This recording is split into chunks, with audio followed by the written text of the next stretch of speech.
ये कहानी है तौकल और सब्र की। अब्दुल्ला एक मजदूर पेशा बंदा था। वह रोज रवाना मजदूरी के लिए जाता, बाजारों में फिरता, घरों के दरवाजे खटखटाकर काम और मजदूरी को पूछता। लेकिन अब्दुल्ला को काम और मजदूरी न मिलती। वह दरिया पर पहुंच जाता, दरिया पर वुजू करता और नफल पढ़ने शुरू कर देता। जब घर पलटता शाम को बच्चे भूखे ही सो जाते। बीवी कहती है बच्चे आज फिर भूखे सो गए हैं। अब्दुल्ला बीवी को कहता मैं काम कर रहा हूँ। बीवी पैसे मांगती तो अब्दुल्ला कहता मालिक कहते हैं महीने बाद हिसाब होगा। अगले दिन बीवी कहती है कि अगर आज तुम पैसे न लाए तो मैं बच्चों को लेकर मायके चली जाऊंगी। इधर अब्दुल्ला को फिर काम नहीं मिलता। वह दरिया के किनारे पहुंचकर अल्लाह की इबादत में मसरूफ हो जाता है।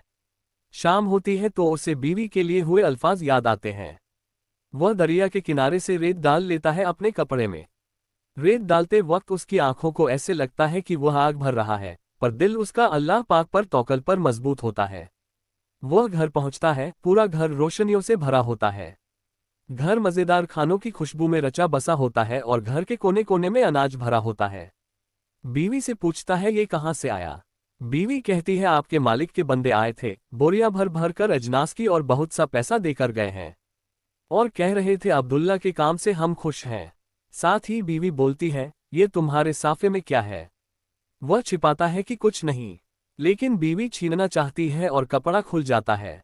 कपड़े से हीरे मोती गिरते हैं। अब्दुल्ला सजाए शुक्र अदा करता है। बंदा भूल सकता है लेकिन अल्लाह नहीं भूलता।